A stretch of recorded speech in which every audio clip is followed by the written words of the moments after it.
Hello, everybody. Well, it is Thursday. It is 9, so it's UK Cowboys time.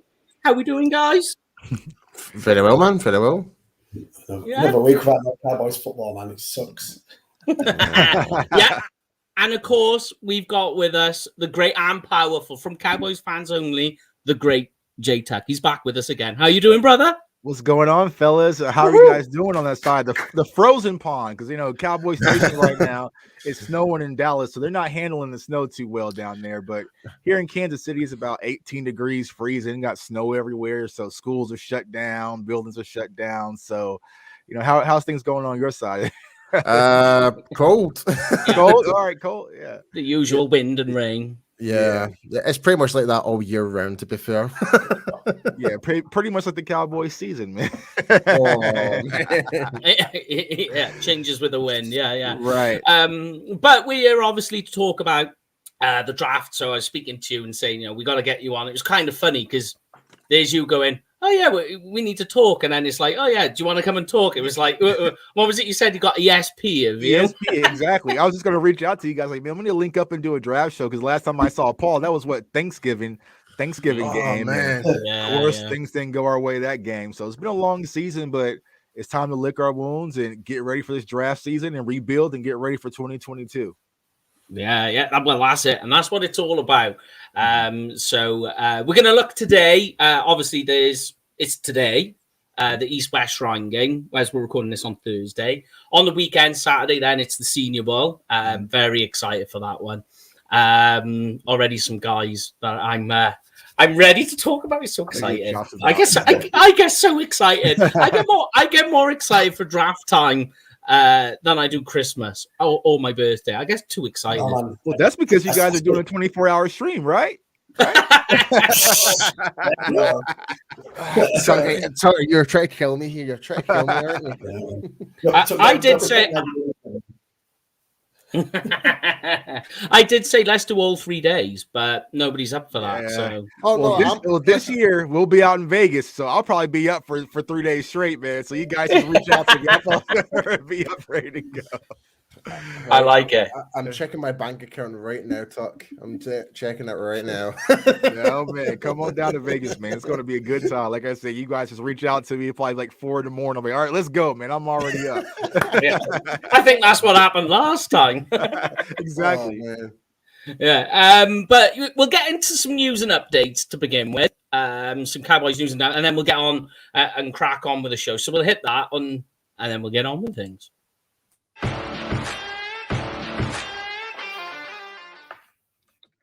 All right, so I think the biggest way to start the news and updates is, of course, NFC East have a new team, the Washington Commanders. How do we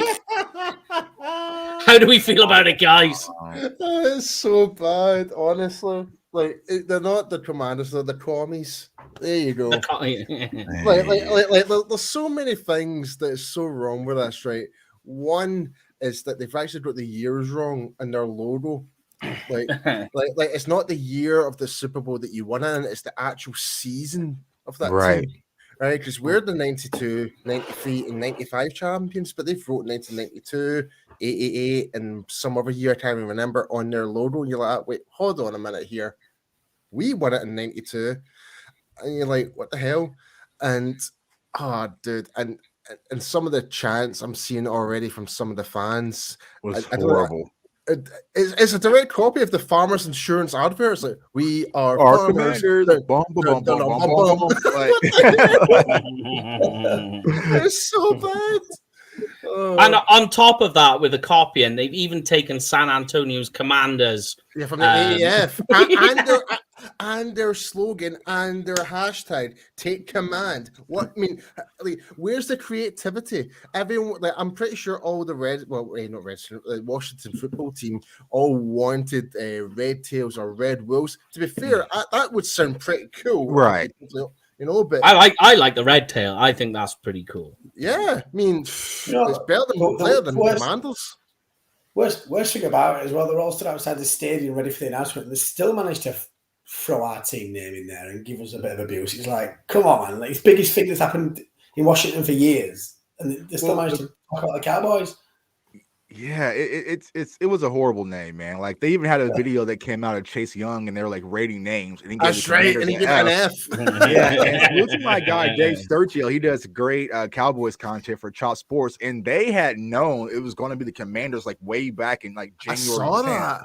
And so they kind of had what the outlook was going to look like, the uniforms and everything. And so to see them come out with it, if I was a Washington fan, man, I'll be kind of hurt right now because it's like, you can't even make it look cool. Like the mascot look corny, the chants are corny, the uniforms, and like I said, the frustrating colors. I've seen that. I posted on Twitter. It looks just like my high school uniform. So now when I wear my Letterman's jacket, it looks just like a Washington Commanders or Commandos, whatever they call themselves now. Jacket.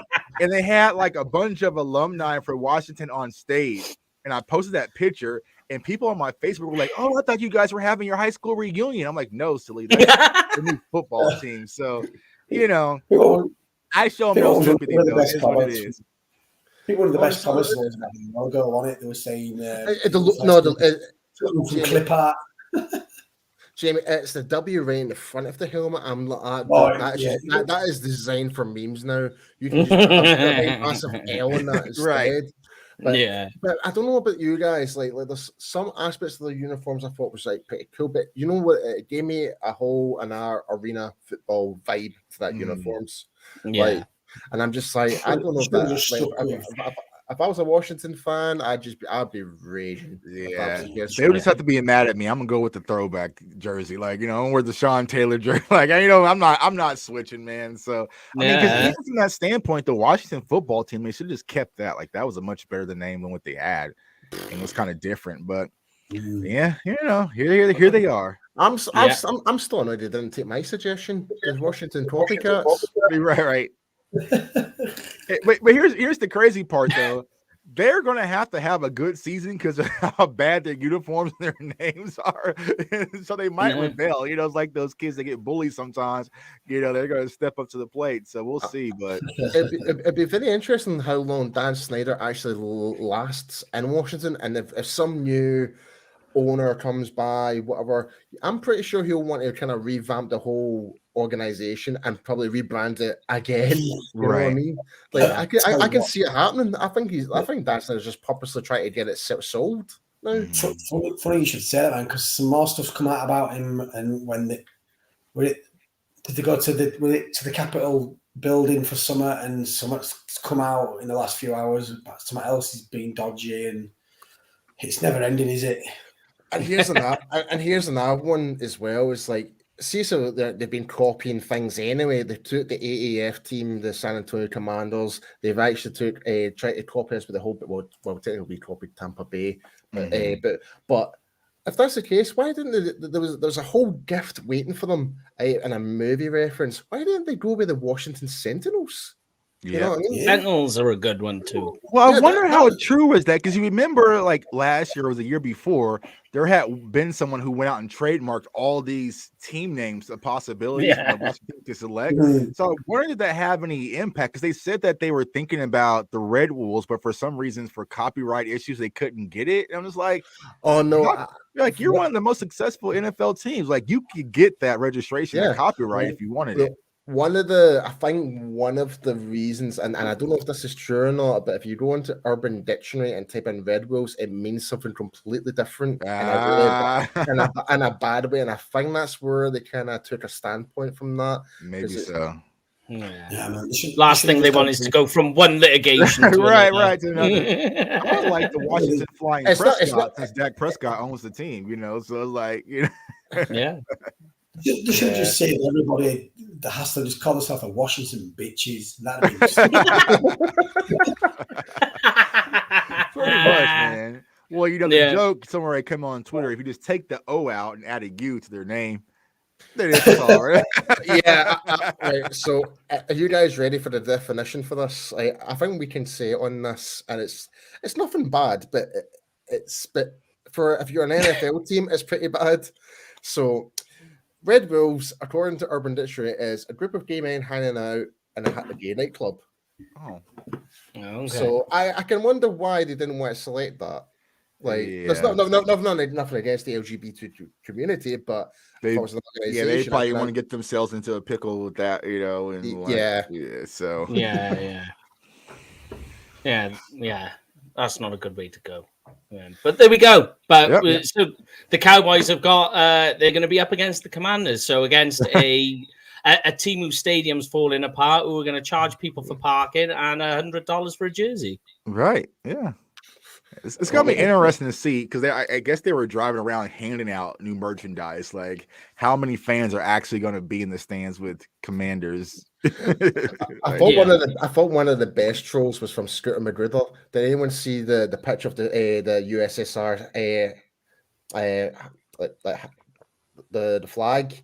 Like, it's because it's the commies, so he's using the communist Russian flag. I thought that was pretty funny. I love all that. Is it Chase Young in the black throwback jersey? And I just love the fact they've zoomed in on his face, and he's like, what the fuck have we done here?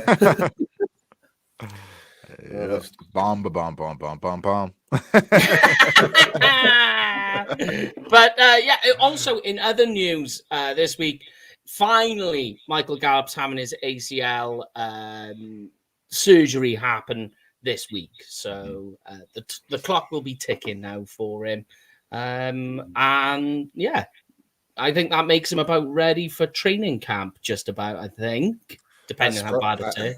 That's promising, but whether the question is what we're going to do in regards to the contract scenario. Exactly. It's going to be because I mean, we're definitely going to get him a lot cheaper than we were when we said start of the season. But because of the injuries that are taking place, that we're taking more of a gamble of re-signing them. And I think any other team in the NFL would actually try to stay clear from them because they know there's going to be a decent amount of wide receivers in this upcoming draft. And I know you did a great video on Sky. What's his name? Sky Moore. Yeah. But I like the look at him as well, to be honest. He looks good. Yeah, he's one of those guys you can simply plug in, especially if we move on from Cedric Wilson as well. So.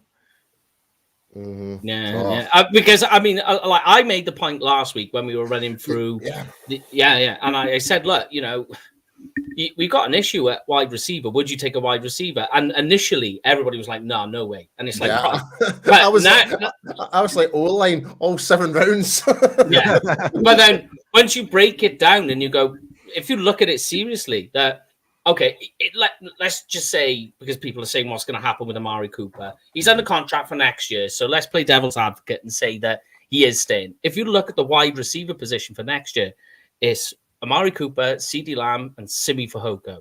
And you might throw in TJ Vash if you want to, but bear in mind he's an undrafted free agent. Right. Undrafted. He was undrafted free agent. He was undrafted. He was an undrafted player.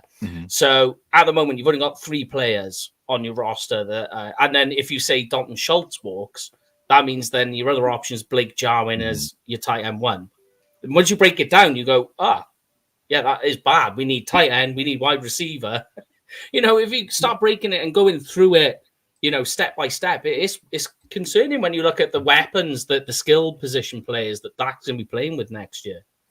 To be fair, I think the position we're in the draft as well, I know everyone says that the 10th best player available, but when you're up at the top end in the top 10, it gives you a little bit of leeway, doesn't it? Because you've got more selection to you. But down at 24, it's like you said, if it's wide receiver, then I wouldn't be surprised at all, just for the fact that we're going to be snookered a little bit. Jamie, I'll say this. I expect the unexpected. We might go completely off-balling this year. And also, at the same time, I don't think I could ever be mad being in the first, in the draft again from what we've done in the past couple of years. So I trust the process. I trust Will McClay. I'm sure we'll do the right decision regardless if it's trying to be an O-line, trade down, maybe even trade up. If it's trying to be something really stupid, the other guarantees we I don't see it happening. And that's the conversation, especially with Michael Gallup and some of these guys that we have on these deals. It's like, is Michael Gallup holding him and bringing him under a contract and having him back next season, or is getting a comp pick from losing Michael Gallup in free agency more valuable? So, you still have to take that into consideration as well. But I'm with you guys, man. At 24, everything is kind of off the table. And if the chips fall, I've done mocks thus far where, I have Devin Lloyd falling to me. I had Nakobe Dean. I've had Jameson Williams fall. Like I had all these different scenarios. And if it falls in your lap, you got to catch it. So, I don't think Cowboys fans need to back themselves into the corner where it has to be an offensive guard. We got to get our Connor Williams replacement right then and there at 24. There's a lot of guys that's going to be playing tonight and also on Saturday that can probably fill that void. Yeah, that's get in the later rounds. To say, who was the player that played for Washington Whitewater last year? Is now got drafted. Quinn Miners. That was the guy that really stood out in this Senior Bowl and stuff like that. Really, no one had a clue who he was. And this, I was like, God, I would love to get this guy's tenacity in this guard position. He would have been great. And what happens? Denver picked him right before us. And I was in the third round, but we got Usa de Gazua, so I can't complain. We've got that guy this year. I tell you what, let's get into the offensive line while we move on to it. Because I got my rankings, and a guy I was speaking to you guys about in our private chat in the week, I said I was watching video on Trevor Penning. Lo and behold, this week in the Senior Bowl, he's doing great. You can say he's overextended on some of the one-on-one drills. He's not perfect, but he's an FCS guy. But I reckon Trevor Penning is a guy on the offensive line you could definitely get at pick, at the Cowboys pick at 24. I don't know what you think about that. Is that a guy you would go for, Tech, or you're into something a bit more reliable? Because I know with the Cowboys, they don't draft small school guys, especially FCS guys. Right. And I think when it comes to Trevor Penning and offensive tackle, per se, is that I still think the Cowboys are sold highly on Tyron Smith. Now, even though he's been up and down with injuries, and I mean, even he's still young, he feels a little bit like he's long in the tooth. I don't think they are looking right now for that Tyron Smith replacement. So I think if the Cowboys are going to go offensive line, they might draft a guard, which is an instant plug and play, especially the left guard position, with some position flex and can play left tackle if something was to happen to Tyron and they need to move him around. So I just don't see that them actually taking a tackle. And honestly, as great as Tyler Linderbaum is as well, I don't think they're going to address the center position. I think if they're going to go offensive line, they're going to go center at 24, and that's why Kenyan Green out of Texas A&M is pretty much not as far as rating overall, but from the Cowboys' perspective, I think he just gives us the most value at that point. Yeah, he has a lot more to offer in terms of what he can bring to the table, I would say. But even though, like if you want a pure center, Linderbaum looks freaking fantastic. And me personally, and a lot of people probably didn't notice it, but I wasn't a fan of Tyler Biadasz this season. So I thought he was one of the weakest links. I know a lot of people were focused on Connor Williams and Connor McGovern, but he was just as bad. And so if you say, you know what, we're going to take Linderbaum and replace Tyler Biadasz, I am all for it, because I felt like the interior of our offensive line was a huge liability, and that's where we really got beat up, especially in that playoff game. Yeah. The funny thing, just to say with Linderbaum, I think the funniest thing is there's a lot that he seems like one of them that everyone's not sold on, and what in terms of that, I mean, is where he's probably best suited in the draft, because like a lot of early mocks have had him going top 10, and then as I've seen recently, he's falling into the late 20s, and it's like, there could actually be a chance that this guy's going to be there at 24, but like they say, then we're going to get us picks of like a Green maybe. Who knows? It's just that's the good thing about the draft. It's so unpredictable. As you walk out through the later picks in the first round and then going on, it's brilliant. Yeah, and I tell you what, here's a question for you, Tuck. Do you like versatility up and down the line? Yes, I do. Yeah. What can I interest you in? Zion Johnson, right? Because the guy has played guard and tackle. And have you seen this week in the Senior Bowl practices? He's snapping as well. Taking snaps as center and doing it good. Yeah, Zion Johnson is a name that we'll watch on Sunday that's starting to be tied to the Dallas Cowboys a lot more as well, because in a reality world, I don't think Kenyan Green is going to be there, which is with that versatility. It's just too much versatility. And then when it comes to Tyler, I think that he's going to go early. I think he can be just the next Jason Kelsey, possibly, like just that 100% anchor center. And with this draft not being so quarterback heavy, I feel like it's like, you know what, we just need a center, go get a center. So I feel like Kenyan Green and Linderbaum will not be there. So I think that Zion Johnson, as you mentioned, might be that suitable option if we're going to go offensive line to get that guard with position flex. And if he can snap a little bit or learn to snap a little bit, that even adds more to his price tag. Exactly, because you can move him about. And Kenyan Green is the same. And I think, but with Green, he's got that nastiness. But going back to the nastiness, because that was something that was missing for the Cowboys line for me. I think, like with the Trevor Penning, they're the guys I'm looking at. The only issue why I think Penning won't get drafted by the Cowboys is not so much the FCS issue, is that Penning draws a lot of flags. He's had a lot of holding penalties against him. And that's the last thing we need, Trace. Exactly. Yeah. But he's at the Senior Bowl. And if you ever look at the type of players the Cowboys draft historically, especially with Winwood Clay, it's always been Senior Bowl guys. Yeah. And another guy that I'm looking at, and he's probably going to be later around, maybe day 2 or day 3, will be Cole Stange out of Chattanooga. Like, he's a smaller school guy, but when you watch him, and I know Paul play offensive line, like, he is just nasty, physical, tough, a dog mentality. And he has some position flex, but I think he's going to be a guard. And that's what I want. I want some physical presence at that left guard position. We've had Connor Williams for so long, and that's been the weak point. I want someone who's deep in the trenches. Another guy out of LSU, Ed Ingram as well. Just a big mauler. That's what I would like to have on this Dallas Cowboys offensive line, especially at the left guard position. So I completely agree with you, Todd. Like, it just feels as though we're just lacking that tenacity. Like, just, you know what I mean? Like, right. And that's what happened in the playoffs. We just got punched in the mouth and just on the front line. And so give me that nasty, dirty offensive lineman in the trenches, and it's going to get the job done. And there's a few guys out there on day 1, but also day 2 that I think could step into that role. They've always said in the past that offensive line is not really a sexy pick, but I tell you what, some of the picks of the recent years, I tell you what, right? Obviously, look, just from a Cowboys perspective, a Travis Frederick kind of pick. I mean, then you look at some of the guys that went last year. He was given a 2nd round, 3rd round grade. Frederick. Yeah. And to kind of go into what Mike said, like the draft day is like Christmas. I always call offensive linemen like school clothes. It's like it's not the fun toy that you want. Man, you're gonna need the school clothes, and you're gonna wear it for a long time. So. I was gonna say, I'm trying to bring up a couple of comments up. So Joe's kind of brought this kind of interesting question. What would you think of us giving our number 1 pick for Ryan Ramczyk? I wouldn't give him that, to be honest. No. At 21, maybe a 2nd rounder. Maybe not a 1st round pick. I would consider possibly a 2nd.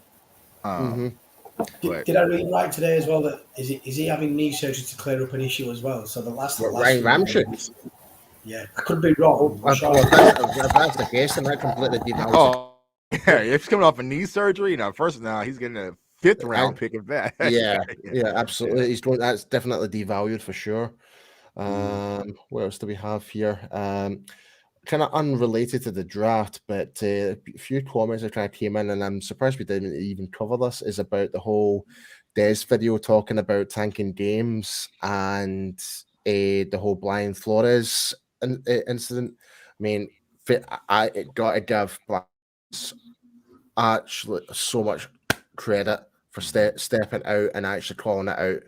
Like, I couldn't believe when I saw it, like when the text messages about the whole Bill Belichick thing. I was like, you have got to be kidding me, man. And the fact that he had an interview 2 days later with the Giants or something like that, and Belichick was texting him saying congratulations on the job, and he's like, what are you talking about? Right. Like, it's so wrong, man. It's so bad. Yeah.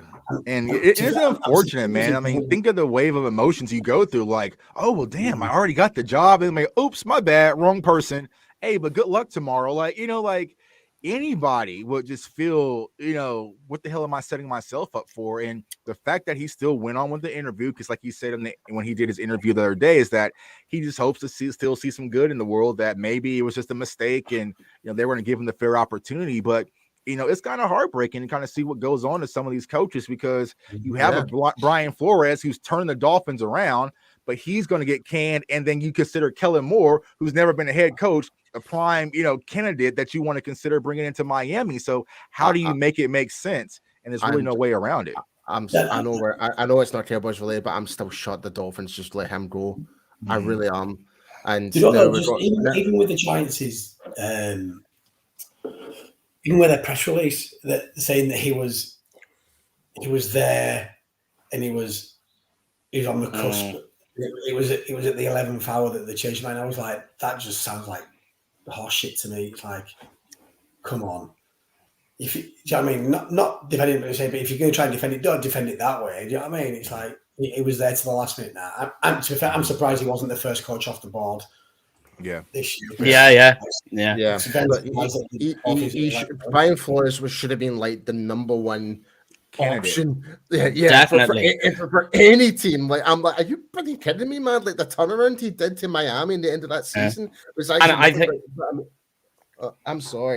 Sorry, Paul. No, I was just going to say that what Brian Flores' situation shows is that the Rooney Rule doesn't work. That I wasn't a fan of it. I don't mean that in a racist way. That came out wrong. But I think it doesn't work in the sense that it's more of a thing for teams where it's a formality that they just go, this is what we got to do. We got to check the boxes.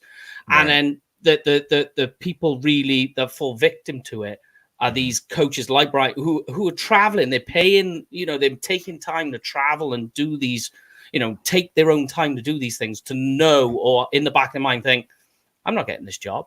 This is just another one of those things.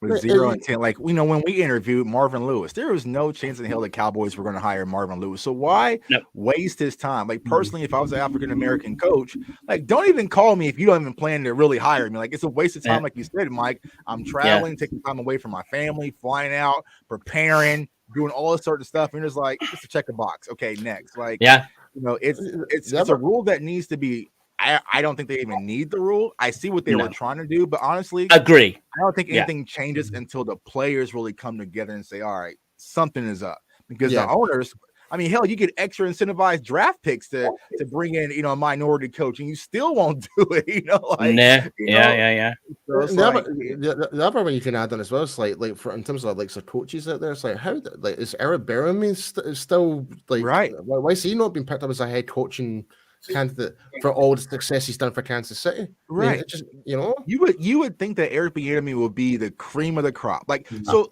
you have to ask someone. Let's take ourselves out of the Cowboys fans. Why would Kellen Moore be a top candidate, but Eric Bieniemy not?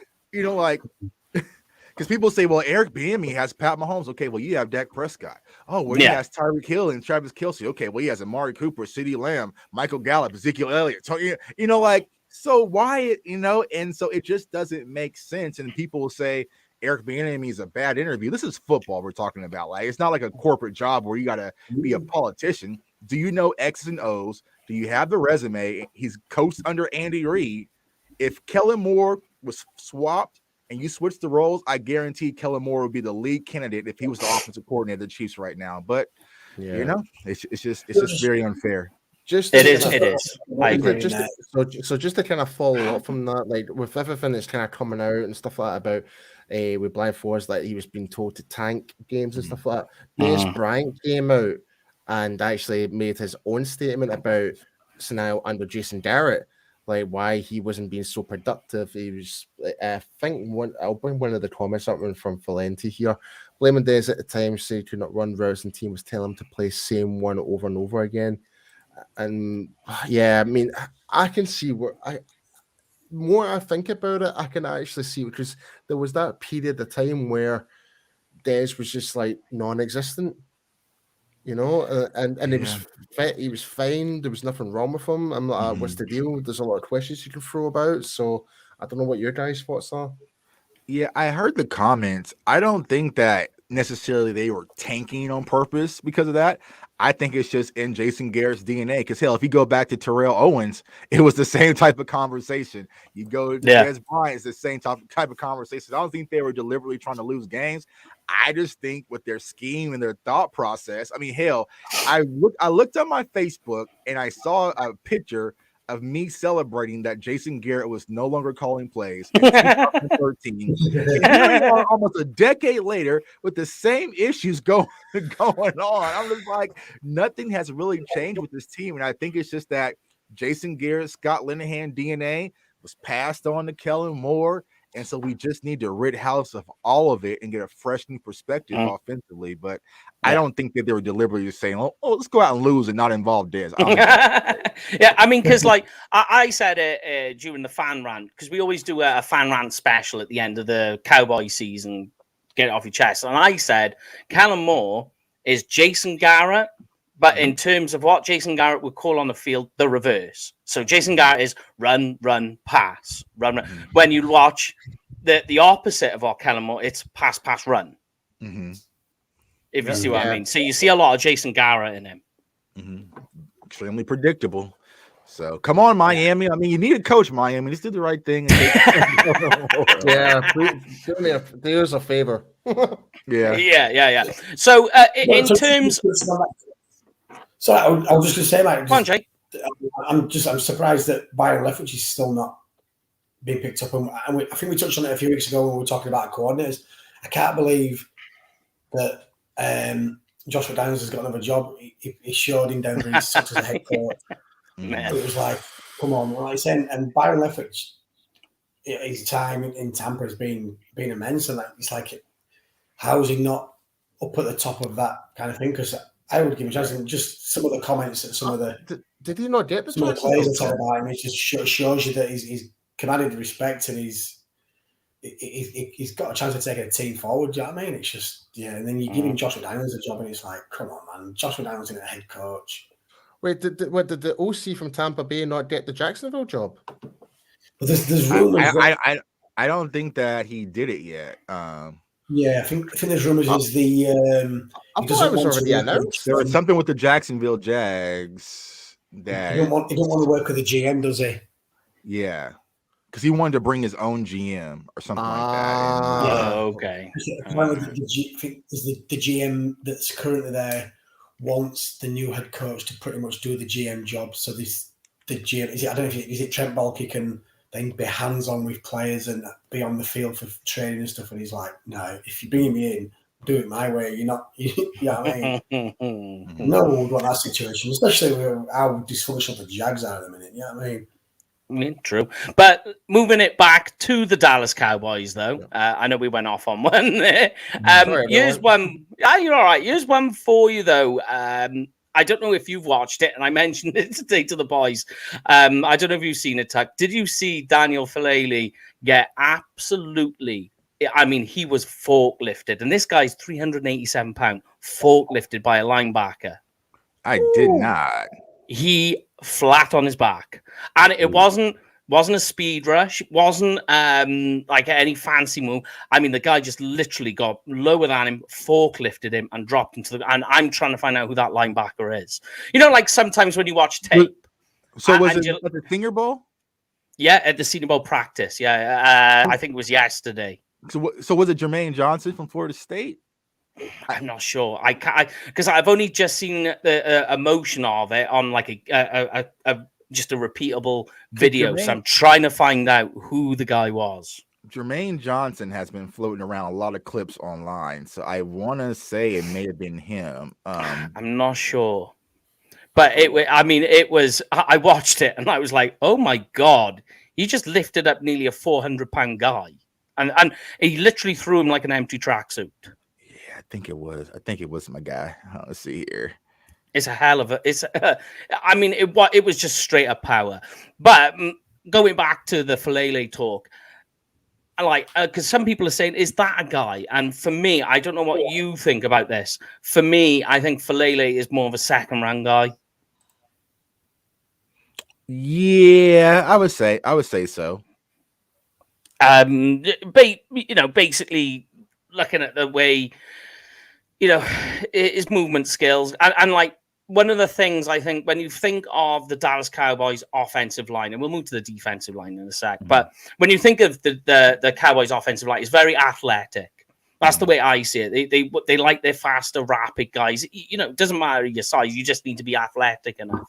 And I just don't think he's quite there for it. But are there any inside guys? Because I think it's not so much tackle, I think Cowboys fans are looking at. It's more inside, especially left guard. Definitely interior for sure. Is there anyone that you're keeping an eye on, Tuck? Say, if we just say day one, day two. So you say on the offensive side of the ball? Inside offensive lineman. Inside offensive line. So day one, as I mentioned, I think it's Kenyan Green or Zaire Johnson. Yeah. Day two, I'm looking at Darren Canard out of Kentucky. Big physical guy. He can play a little bit of right tackle, but also left guard. And then also Ed Ingram. And then there's another guy who's kind of a sleeper for me, and I'm still studying him as we speak, but Tyler Smith out of Tulsa. He's just a big physical mauler that, like I said, the kind of guy that I like. Because when I'm watching tape now, guys, I want violence. I want pure. Yeah. You know, I don't care about the cute stuff like I did last year. Even when it comes to tight end, you know, I want violence. And so Tyler Smith out of Tulsa is one of those guys that's violent. Not the best technique, but if you can clean that up, man, you can definitely get you a great offensive guard addition in the second day. So those are kind of few that I'm looking at day one and day two of the draft.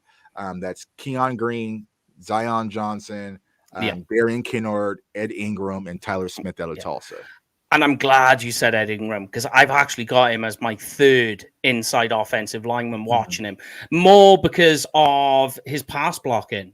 Like, what is his run blocking is, you know, it needs to be worked on, but that's easier to coach, because with pass blocking, it's about aggression, getting your hands in there and just moving forward. Pass blocking, he's got it, especially in a zone blocking scheme. He seems to have that, you know, zone blocking scheme is a dance, and you can see him. He's got that dance. He's able to move in time.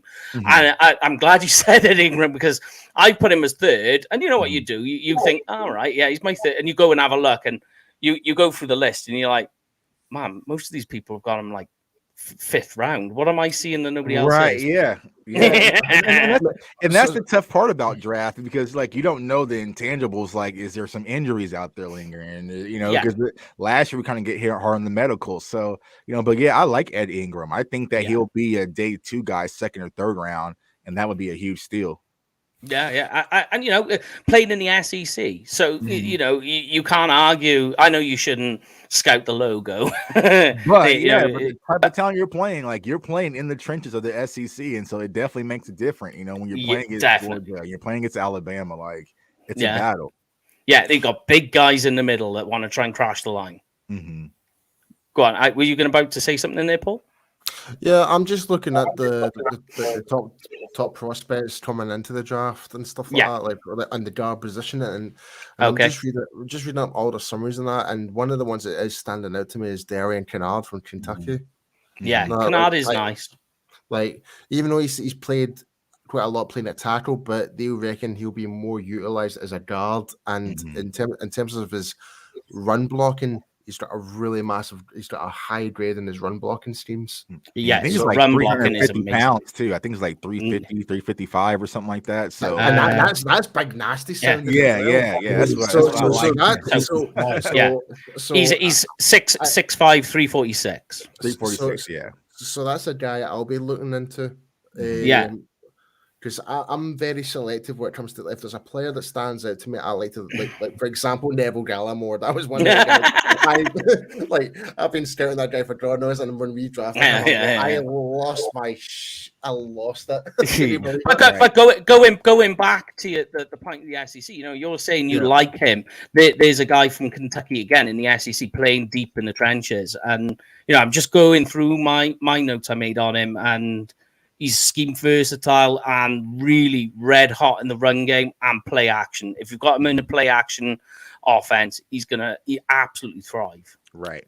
And we need to get that run game back in motion. So there is another one that is standing out in terms of what if the reports are saying, and that's Sean Ryan from UCLA. They'll reckon he'll be like a third round, fourth rounder type of, like, based on the rankings and stuff like that. But the thing that they're all writing about him, physical run blocker. Yeah, so I got him quite far down. As a power run scheme and gap power, that's where I've got him rated highly. Is there anyone else, particularly in the Super Bowl, Tuck, on the offensive line, on the inside, you're going to be watching? Anyone in particular? Or you just go in for the full hog and letting your eyes do the dancing? Senior Bowl, Mike. Oh, Senior Bowl. Senior Bowl. What did I say? Super Bowl. Super Bowl. Mate, I would love to pull Jamar Chase out the Super Bowl. Mate, we'll be too drunk to watch the Super Bowl. I know, right? I know. Yeah, as far as offensive linemen, like I said, Cole Stange out of left guard out of Chattanooga, he's going to be a guy that I have my eyes on. So definitely give him a look up. Like I said, big, physical, nasty. He likes to finish pancake. You know what I'm saying? Like it's just that nasty offensive lineman. So if he can clean things up, I think you can hear his name probably around the 4th or 5th round. So I'm definitely going to keep my eye on him on Saturday. I'm trying to think any other linemen that we haven't mentioned in the Senior Bowl that I have in my notes. Nah, besides Trevor Penning. Yeah, we'll be watching Penning, of course. Yeah. That's about it that I have on my radar as far as Saturday is concerned. Yeah. What about for you guys? I know you guys haven't quite got there in all of that part of it. I mean, I've not really looked at any other positions, but I have been lately. Like, I do think like there is other positions that I wouldn't. And this is what I was kind of saying, that number 24. Don't be surprised if we do pick another linebacker, for example. And that's what I'm just looking at the comments here. DG Dogs just kind of mentioned that it's like we do need linebackers also, and I'm you know what? I tend to agree. We do 100%. If there's a absolute gem there sitting for us at number 24. Yeah. I wouldn't be mad if we picked another linebacker. I would not be mad about it. Yeah, I tell you another guy, a guy who I definitely think you need to watch this weekend is Max Mitchell from Louisiana, Raging Cajuns. Is this still O-line you're talking about? Yeah. Go watch Max. Honestly, is again run blocking. His pass sets are good as well. We'll get into the second level. There's a guy you want to watch, and he's light. As light as his issue.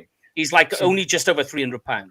See, this is the thing that really annoyed me this year, especially when it came to just more or less the whole communication within the O-line is getting up to that second level. We even got past the line of scrimmage half the time. Right.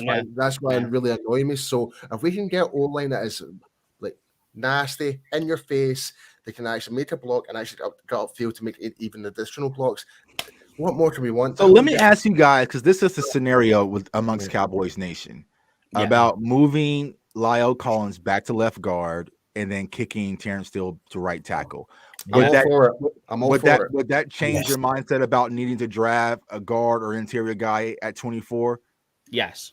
I'd still do it, but later in the draft, day 3. Okay, exactly. Okay. Yeah. Just in case. Well, it's not so much about Lyle's ability; it's more so the Cowboys staff giving them, like, trusting them outside of football is more the issue, I think. Right. No, I don't think it's that. For me, it's more of an issue of get the best 5 men, the best 5 players in your offensive line. And your best 5 is putting Terrence Steele out on the right and kicking Lyle back inside. Obviously, you still got question marks with Tyler Biadasz, but the only thing I will say with Biadasz is that you could pretty much call the season we just had his rookie season. It pretty much was. And what you're seeing from Biadasz from the start of the season to the end was starkly different. He did improve. All of the and you going back. Sorry, Paul. Just to reiterate my point on that is, if you look at the 49ers game, the only guy that didn't allow a sack or a pressure against the 49ers was Tyler Biadasz. So this is what I'm kind of getting to the point, like, with regards to the more center left guard communication. It's like, I kind of feel as though, like, and I'm not trying to fully bash on Connor Williams or at all here. Like, I'm sure he's a nice guy and stuff like that, but I kind of feel as though he had to force Biadasz to try to help cover his mistakes. Like, if you're not like, or I'm not sure. Like, you know what I mean? Like, it was even more evident. It was more evident when we had Travis Federer in there. We didn't see as much holding calls or much whatever. But whenever it was last season and this season, it was pretty evident there was a big, like, it really, and especially if Tyler Smith was out, Connor was just a sitting duck pretty much. So I don't know about you guys, but I kind of feel as though there was no enough guys to complement to kind of stop Connor from making mistakes. That's what I'm trying to get. I got one further for you, and I'll ask you this one, Tuck, right? Okay. Would having a whole new offensive line coaching staff make you feel a lot better? Yeah. One of the guys I tweeted about was bringing Mark Colombo back. So, yes, I just didn't like Joe Philbin the way he handled things this season. Nope. I just felt like the offensive line was lethargic. Yeah, it was just very soft. And I think we gave him too much credit last year due to all the adjustments. Like, our offensive line survived fairly well, but this season it was just horrible. Like, we had no continuity, way too undisciplined. We just got punched in the mouth. Like, we had no solutions for anything, and it was just bad. So yeah, if we can move on to another staff, I would definitely do that. And I think that would make a lot of people feel bad, because I mentioned this to Paul, that it's funny that you look at Zach Martin, Lyle Collins, Tyrone Smith, right? You could even say go as far as Connor Williams as well, and say that these guys have been with the Cowboys for a while, and all of a sudden this year they've forgotten how to block. Right, exactly. Like, they've forgotten how to do it in the season. No, I feel so they forgot how to punch someone across the face. Yeah, it's coaching. It's coaching. No mean streak. I don't know what it was. It's got to be coaching. It's because that's the only thing that would have changed anything. But let's move it on to the other side of the line, the defensive line. Now, the only thing I am going to say about the defensive lineman is the edge prospects are okay, but the inside guys, I think, this year, there's some nice guys at the top. The talent gap between the next set of guys and everything is massive. I'm not a big fan of this year's defensive line. What about you, Tuck? Yeah, so if we're talking about the strictly in the interior, I think you have a core five that's in, like, Davis, you have DeMarvin Leal, you have what's his name, Wyatt, Mathis, and then Perion Winfrey out of OU. And I think after there, then it kind of teeters off a little bit. Now, there are some big physicals. It depends on what you're looking for, whether it's one tech or a three tech. I personally feel like we're okay at the three tech position. We might need to solidify that one tech that knows. And so it depends on what we do with Brent Urban. But we also have Quentin Bohanna. I mean, you had Watkins. We had some of those other guys that kind of filled that void. But I always say in every draft, man, I want a big, fat, nasty, someone in there. So there can be some of those in the later round. Just some of those run stuffers that you can get. But yeah, I feel like once you get out the side that, like, kind of top five guys, it falls off a cliff a little bit. So if you're going to get one, you need to get them early. So, I wouldn't be opposed to the Cowboys to say, you know what, screw it. We'll take Jordan Davis, tackle, Georgia, and just went from there because you have that weapon of mass destruction in Micah Parsons. The next thing you want to do is keep them clean with your defensive line. Do you think Jordan Davis would make it to 24? And see, here's what I learned, man. These mock drafts like to play games with you, man. They'll get your hopes up to break your heart, man. So, I've done a few when Jordan Davis has landed to me and was like, okay, I'll take him. But I don't think so. I think what's going to happen this draft, honestly, y'all, because there's not that many quarterbacks that people are glamoring over, it's just going to be like, you know what? We just need a defensive tackle. Let's grab the best one. So, some of these players that were kind of high on. A lot of trenches players available. Best player available. If he's a center, well, we need a center. Get a center. Get the best center right now. So I think it's going to change a lot. So do I think Jordan Davis will be there? No, but I didn't think CeeDee Lamb would be there either. So exactly. I would say, obviously, I do think day ones. I think, and I agree with you in this time. I think it's definitely going to be more one of those. Best player available, but I think the day two, the second and third round is the one that we really need to get right this year. That's the meat and potatoes, Because there's that level, and like you said, mate, there's that level of skill set that can drop from that to right down to a third round. The talent gap from the interior defensive guys from your tier ones to your tier twos, that talent gap is massive. And Exactly. Yeah, there's not much depth in there. But I mean, like, we still don't know. Once again, we're in this this situation of question marks with the Cowboys roster. We don't know what's going on with Randy Gregory, because as it stands right now, we only got one defensive end. Yeah. And that's D-Law. Yeah. And there's your right end sorted. And really, you're not looking with Tank to get to the quarterback. He's more of your run stuffer. Mm-hmm. Yeah.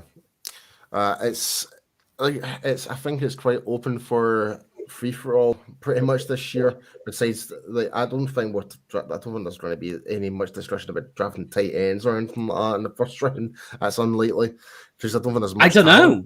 And I don't know. If we don't get in the first round, I damn sure would take one in the second round. You're talking to a man that wore Kyle Pitts tops last year. Man. This year he's changing it. This year he's changing it to Weidemeyer. This year, man. I'm on the Trey McBride train, man. I don't think there's going to be a talent as good as Kyle Pitts, to be honest. No. Like, you know what my stance was on that. It's just like, I think we were I thought last year there was a bit more bigger need than tight end, but if we drafted them, great an offensive weapon for sure. And that's the thing with tight end. There's a lot of them, especially on Saturday. We're going to watch. Isaiah Likely out of Coastal. McBride, as you mentioned. Yeah, Kate Oden out of Washington. You have Jeremy Ruckert out of Ohio State. Cole Turner out of Nevada is one I have. Like there's a nice guy. There's a lot of tight ends. So yeah, and the guy you just mentioned, Cole Turner, there's a guy who could. I tell you a guy who I'm liking this so far at the moment is Isaiah Likely out of Coastal. Yeah. Yeah, and that's the hard part. When I'm watching film on tight ends, I keep going, "Oh, I like that. I like give me a little this, a little that." I just think the Cowboys need to break the mold. We kind of had these kind of Jason Witten-ish stiff tight ends. Like, I really want a guy that can get the ball in his hands and make things happen and also stretch the field. And there's like 6 or 7 of them in the draft. But I feel like once one goes, it's just going to be like boom, boom, boom, boom, boom, boom. Yeah, I think that with the tight ends, I think Paul is quite right in terms of that there isn't a guy in the first round. I kind of, you say you don't know, but in terms of looking, but between the second and the fourth round, those tight ends, that's the sweet spot for these guys, and there's loads of them. And like you say, if you're after a guy. Like we're struggling with wide receivers for whatever reason, McBride is a perfect type. Maybe not so much the Weidemeyer type, because McBride is more of your F type, which I think is what the Cowboys are going to be looking for. Right, exactly. Yeah. Just while we're talking here, I'm actually going to be running a wee mock draft while we're doing this. Just to let's run one, man. I think just to bring something different, Well, if you run one, and then we can talk about it, because I'm just going to ask Tuck about Parham Winfrey this week, because here's a guy who's turning it on in the Super Bowl, and he's definitely a guy I'm going to be looking at, and I actually think he could be there in the second round for the Cowboys. And I keep looking and I keep trying to think about how they could use him. And I actually think, because you can move him up and down that line as like the Crawford role. Right. Is almost how I see how you could utilize him.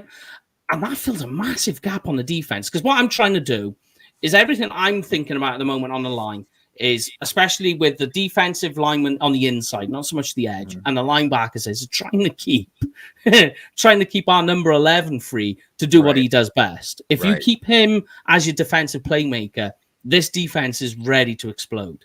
Yeah, and I think that's one of the benefits of having Dan Quinn back. Yeah. Yes. We kind of know what he's looking for. He likes versatility. He likes high motor, and Parham Winfrey definitely fits that bill. So I could see him being a day 2 grad, especially for a defensive line, because he can play across the board. He can play 0, 1, 2, 3, 4, and 5. You add him with the Osa Digizua, like that's a lot of flexibility that you can have. And then Neville Gallimore as well. Now your interior is looking a little bit different. It's not as sturdy, but it's athletic and versatile, and there's a lot of interchangeable pieces that you can add. Now you have Randy Gregory, or maybe Randy Gregory. You have Marcus Lawrence. I think they possibly Randy Gregory, with that type of flexibility, the offensive or defensive line looks a lot better. So yeah, I would definitely look at Perrion Winfrey, and he's having a great Senior Bowl. So we'll definitely keep an eye on him Saturday as well. Yeah, he's turning it right. I mean, like I did watch a bit of him, and he's another one of those guys who I'm going to go back and watch after the Senior Bowl, just to watch some more tape, because I don't know if they'll talk to him, but I hope they do. And another guy I'm going to be watching, Fedarian Mathis as well, from Alabama. Yeah, he's looking quite good as well at the moment. But seen plenty of him, but the only issue is he's filling more of that 3-tech position. And as you say, for the Cowboys, the 3-tech isn't so much of an issue. We've got bodies there. Exactly. I feel like the 3-tech is the one solidified position. So it's the other position that we need to take care of. So yeah, more edge and further on the nose. Yeah, I'm with you there. Because like I say, all I'm trying to do is I'm just trying to keep our defensive player of the year, or rookie defensive player of the year, free to do what he does best. Because if you get him to do it, then all is playing. But a question on the linebacker is, do you think, and we posted this question out this week on our social media, do you think they bring back LVE? I think so. I had a conversation last night. I think LVE does return. I think because you're going to need some type of veteran leadership out there. And, we had joked about this after we drafted Parsons, like, watch this be LVE's first season where there's like injury free. And, he was actually out there available for every game. So, I do think that the Cowboys will keep LVE at the right price. I don't think his price point jumped too high with his play. He had a decent season, but it wasn't like off the charts. So, I don't want to. Cowboys like their guy. I think they like LVE. They have their, in-house leader. They're going to keep him around Micah to kind of be that veteran voice until Micah can fully transition. So I think LVE will be back. Yeah, it is, like you say, it's more annoying than he had, maybe not so much in terms of statistics, because he did have that quiet period in the middle of the season. But towards the end, he was starting to look good. Like, he was getting there. I mean, the biggest complaint was that, he will make tackles, but by the time he's made the tackle, the running back's already 5, 6, 7 yards down the field. But you were starting to see him start to flow to the ball, which is which was good. But go on, Paul, what have you got for us? Right, so I've did my I think it's like my 4th iteration for draft here, right? So, so pick number 1, at number 24, Kenyan Green from Texas A&M. Wow. All right. And round number 2, Leo Chanel from Wisconsin, linebacker. Okay. Right. Tuck, you're going to love this one. Sky Moore. And there you go. All right. All right. This is where it gets really interesting. At 137, Cole Turner from Nevada. Okay. All right. So you got my receiver, got my tight end. Okay. Yeah. Right. So with my 126th pick, I traded down with the Lions and got 2 extra picks going into the 5th round. So with that, I got Hassan Haskins from Michigan. Yeah. And I got Jarrett Peterson, center from Notre Dame. And with the final picks, I got edge rusher Isaiah Thomas from Oklahoma and Kendrick Duncan from Louisville, safety. Because there it is again. You just named another position that I was saying last week we need to be looking at, and that's the safety position. Yeah, because But how many times as Cowboys fans do we need to get our hopes up? Don't mention that to Brian. Don't mention that to Brian. I'm just kind of over. Like, whatever. Like, we get like a draft a safety, right. So I'm not gonna get my hopes up. But like Jaycon Brisker out of Penn State, him and Daxton Hill. I like what I see from those guys.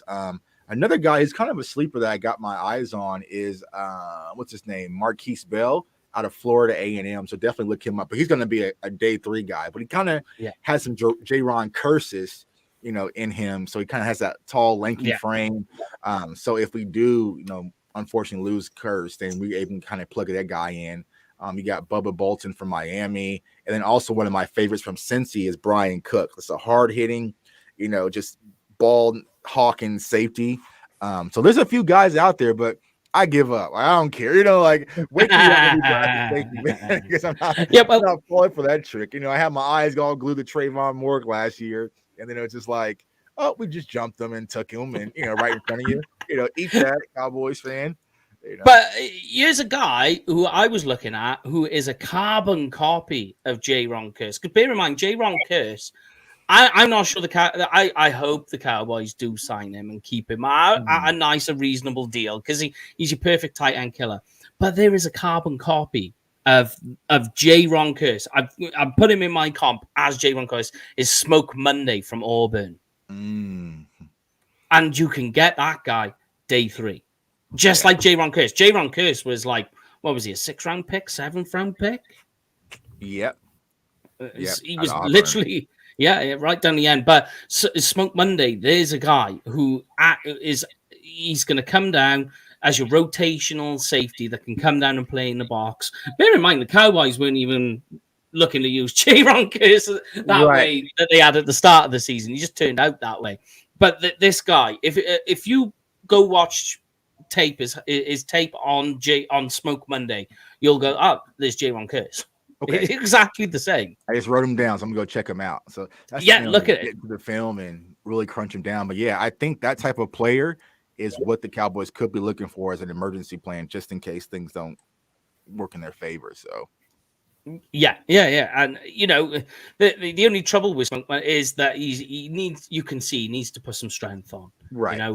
And when you're looking at a guy day 3, the things you're looking at are things like, well, what are they? Are they physical or are they traits? And with him, it's the physical aspect, and that's why he's coming that late. But go on, Paul. You got something for us, mate? I'll finish off this next one I'm doing right now, but this one's going to be absolute crazy. I like crazy though. Crazy's good fun. But I don't know about you. Is there anybody particularly on the defensive line else that we haven't mentioned you want to look at on the defensive line? People should know about, or just personally who you are watching. Let me see defensive line if I have anybody else. Oh yeah, it is. Let me get my notes. Scroll down. Yeah, it's Marquise McCall out of Kentucky. Okay, like he's that fat nasty, so he's like 380 pounds, but he's just a prototypical nose tackle that's going to get out there and just muddy things up. And so if he's able to be there available in the 4th or 5th round, I'm definitely giving him a call because he played with Bohanna as well. So they'll have that continuity. So yeah, I'm Marquise McCall out of Kentucky. That's an interior. And then edge rushers, I'm looking at he's a linebacker, but you have Channing Tindall and another guy that I'm watching. Yeah, Channing Tindall, and then also a guy's gonna be playing on Saturday as well out of Kansas is Kyron Johnson. And he's a lighter linebacker. He's kind of reminds me of Azur Kamara. But he's just quick, man. And like if you really want to crank up the speed, especially with our linebacker core that can come off the edge, then he can be one of those like day 3 guys as well. So those are the kind of guys I have my eyes on right now. So I focus, I like offense, man, a little bit. So I start on the offensive side of the ball first before I get to my defensive film. But because I feel like, with this draft, since we're at 24, the fun corners that I kind of want, like the Ahmad Gardners and, the Derek Stinglings and that fun stuff, like it's not going to be available. And so I've been kind of bummed out about that. But there's a lot of talent out there that needs to be scouted, and I feel like the Cowboys are going to take great opportunity for it. A guy I'm going to be watching, Devontae Wyatt, Georgia. There's a good guy to be looking at. It's funny that you just mentioned that. You took him. No, well, here's the thing. Right? So, I was telling you about, I went completely off the chains with this 1st round draft pick, right? So what I did is I looked for what trades were coming up for the 1st round, and Indianapolis was the team that came up from the highest pecking order at number 48. So I got back 1st round for next year. They're number 48 pick and 215 just for the 24th pick. So with that, my first pick is at number 37. And with that, I picked Devontae Wyatt, the interior tackle from Georgia. Then at number 39, I got a tackle from Minnesota, Daniel Falali. Yeah, Right. yeah. Then and this name keeps popping up as your guy, Sky Moore, at round number 3. Every time you see him. Yeah. It's between him. I dropped a video on him, and then also Jalen Tolbert out of South Alabama. Those speed guys. I want a speed demon. But another guy I forgot about off the edge is Myjai Sanders out of Cincinnati as well. So okay, yeah. So definitely give him a look up. And do you know who nice? So did you see who did you see some from Cincinnati? Myjai Sanders. Oh, I was going to say because my next picks were Dylan Parham from Memphis at 67 and Josh Weil from Cincinnati, the tight end. Yeah. So you pretty much this year, mate. You pretty much got all of the Cincinnati team at the Senior Bowl. Yeah, right. Yeah, exactly. It just all seem to be there. Yeah. But here's a guy who I think's going under the radar, and actually, he's going under the radar, but I think is very quickly he's going to get noticed. Is Arnold Abercro from Penn State? Yeah, that's one of the guys I've been looking at. Yeah, you know, I know we're talking guys on the edge, but yeah, I mean, in his pass sets, whew, I mean, the guy is rocking. He's just like a crazy. I think I've read somewhere that unofficial, right? And bear in mind that this guy is 251 pounds, but I read somewhere he run like a 4.5 40. 540 at 250 pounds. Jeez. Yeah, that's pretty fast. That's pretty impressive for a guy that size. Yeah, you know, you're going down Micah Parsons' realm, you know. In terms of height, weight, speed, you know. Yeah, perfect proportion. And one last edge I have lined up. I'm looking at my notes. Is D'Angelo Malone out of Western Kentucky. I thought you were about to say the same guy as me. Then I got Dominic Robinson from Miami. Out of Miami, Ohio. Okay, that's another one too. So D'Angelo Malone and Dominic Robinson. If Fro's watching, definitely give those guys a look. So those will be late rounds, day 3, day 3-ish. Yeah, absolutely. And it's a bit of a weird one because, like, I'm trying to look at one text, and I got Travis Jones, but I don't know. I maybe you can help me out from UConn. Travis Jones, nose tackle, defense. You know, you can play the one tech, but I just don't know where to put him because you know what it's like. He's playing in the independent. You kind of ideal height and weight, but it's just like where do you put this guy? And I'm struggling to try and figure him out. I don't know. Have you looked at him at all? I haven't yet. Yeah. So I'll definitely check him out. So yeah, when you do, try and help me out a bit because he's one of those guys where I'm struggling to try and pin together where he fits in. I know when you look on some sites, they've got him as like the 3rd or the 4th, like 2nd. You know, almost some of them have got him in the cheap spot, you know, the 1-2. I hate them. But like a lot of these players, they're gonna seesaw once this combine numbers come out and everything. Yeah, so. The combine is a good place to go. Yeah, right. I think maybe perhaps that's where I'll wait and try and figure out where he slots in. But yes, East West Shrine, that's tonight. Or today, if you're in America. We're saying tonight over here because it's already nighttime. And then it's the Senior Bowl on Saturday where we get to slot some people in and we'll get to find out, you know, I like it more for the guys you didn't hear much about. That's what I like, you know, or like people, the smaller school guys or the lesser names or, you know, like how do guys like Trevor Penn in matchup, you know, like that sort of deal. Right. So that's going to be exciting. I do think, though, that this is going to be a wild game because the wide receivers just outclassed the cornerbacks this year by a long way. By a lot, right. Yeah, so that's going to be crazy to watch. But I definitely think, Tuck, we need to get you on. I tell you what we'll do. In about a month's time, should we do a live mock draft? Let's do it. That way I'm fully up because like I'm chopping down that offensive line tree because that was primary. And so now I'm on my safeties and linebackers. And so by then, I'll be fully go. I've been just, you know, because the quarterbacks, I can skip out on that. I skipped out on running backs and you know, but I had to poke my eye in on a few wide receivers. That's why I found Jalen Tolbert, also Wan'Dale Robinson out of Kentucky, like, you know, some toys. You know, you can't get all winter clothes. Yeah. You can't take every position, you know. Right. I mean, because I haven't looked at the running backs only because only because I'm an SEC sucker. So Nah. I can't help it. But My go thought in. process, we're not going to give them the ball any damn way. We don't even run the running back we have. So whatever. Yeah, exactly. Yeah. I mean, put it this way: we didn't give Tony Pollard many snaps. Why do you think we're going to draft a third one and give him more snaps? Yeah. Right. Yeah. Although if Tony Pollard can split their 4 snaps. exactly. Yeah. But if there is a guy you do want to watch, right? Let me tell you now. Go watch James Cook running back. Georgia.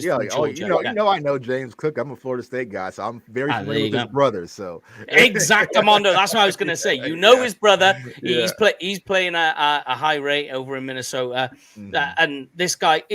But you know what I find crazy is how starkly different of running backs that you'd think. Being brothers, they're going to have similar builds and they're going to be playing this thing. They are totally different in terms of running back. Oh, yeah. Him and Dalvin are not the same at all. Oh, yeah. Dalvin was just different. So explosive. Like his first step and his accelerator, he's gone. Where, James seems to be more that receiving type running back. It's just mad, crazy to watch. Right. But, I mean, we'll try and wrap things up here. Make sure, guys. And there he is, look, right in the middle. Look, you set the screen. There I am. You set the screen. These are guys to go and follow. And make sure you go and follow Tuck. He's over at Cowboys Fans Only. You can see him right there in the middle. Very good friend of ours, always rearing and ready to join us. And, of course, a very quick one to the sponsor, which is Cowboys Experience. If you're going to go to a game later on this year, make sure you book it for Cowboys Experience. They got game day tickets, tailgate parties, meet and greets, and stadium tours all in one package. And if you do decide to go, make sure you use the booking code UK Cowboys, because what happens, guys? You get free stuff. Free shit, man. But yes, mate, let's pin it in for, should we say, right, so February. So we got the combine. So if we go for the beginning of March, so first weekend of March. Let's do it. First week of March. Sorry, not weekend. First week of March. First week of March, live mock draft, and we'll all do it, and we'll see what we get out. Yeah, that should be fun. That'll be fun.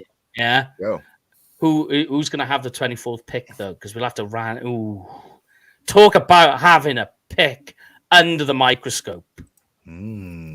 The pressure starts to build once we get to April. Like that's when you set like your top 100 board and everything's set, and it's like, all right, because earlier on you're like, oh, I like this guy, and then those combine numbers come out, and you watch a few more film, like, oh, I hate this guy. You watch these players over and over. Like last year, it was Cameron McGrone for me that got drafted by the Patriots. Like as soon as I watched, I'm like, oh, I love this kid. And then after a few more watches and interviews and the combine, I was like, no, I'm out. Yeah. It's like, things are starting to get real when like all the NFL analysts start putting out their mock drafts, like Bucky Brooks and all that. That's when you know it's like, okay, that's when I need to start really tuning in now. It's all right. I think Mel Kiper's on about his 12th one by now. Oh, right. Right. Where's Mel Kiper anyway? Yeah. Like I said, man, like it's fun because it keeps you close to the team and close to these players. And like the research part of it's fun. It's like, a lot of people want to pigeonhole, like, oh, you said you wanted this guy, and he, but they don't understand the amount of research and effort that we put going into this analysis. Like, I'm sitting here watching 30 offensive line prospects, and Cowboys are planning on take one of them, but it's like you just want to be equipped, to have an understanding. You can't just shoot off the cuffs and be like, oh yeah, But here's the final thing. All that research might come into play in 4 years later when we might get them undrafted. They might go free agency. Who knows? Yeah, exactly. Because you're already tuned in. All research is not wasted. Never wasted. Exactly, man. I keep all my draft boards. Especially if you're playing against them, at least you know what you like about the player. You can actually scout a lot better that way as well. So there's traits you like. There's no negatives. Listen, like people might think, oh, you've just wasted your time with a player that you didn't draft as well. Not necessarily. Right. You'll be playing against this player. So, right.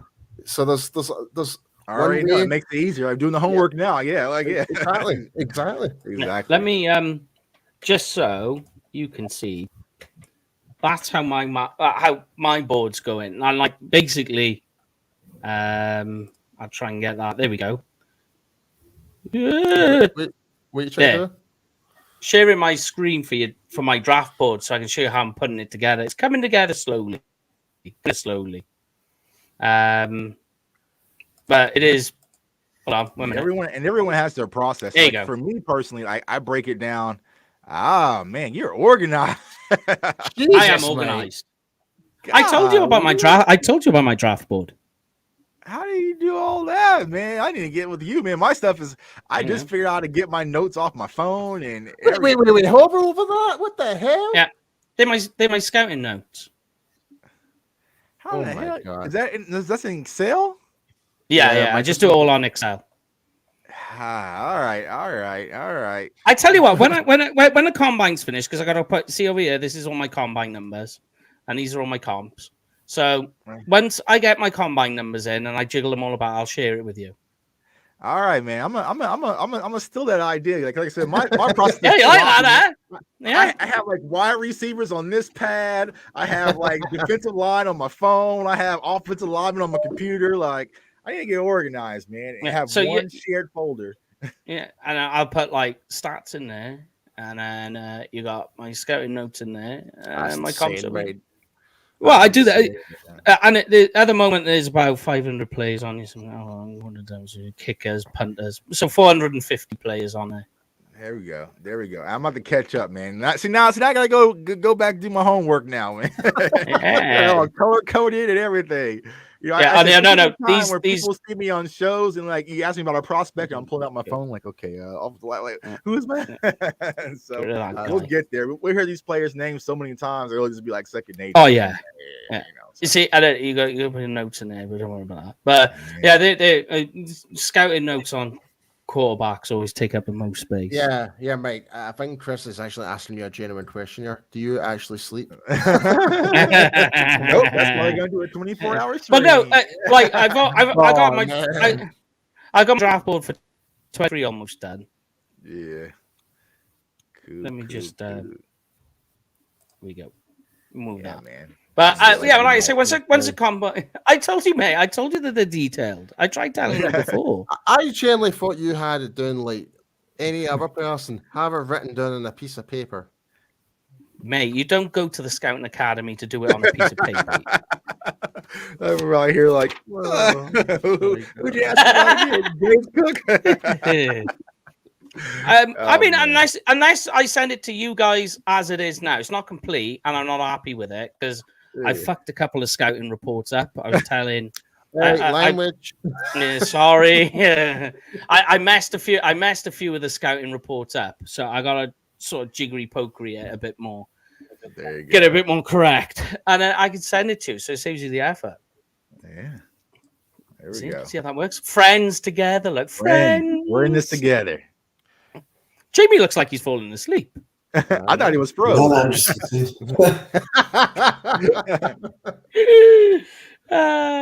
But there we go, guys. So we will be back next week.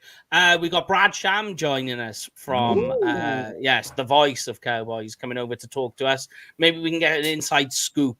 But we do have somebody, and I'm going to tell Tuck, but I'm going to tell him off air.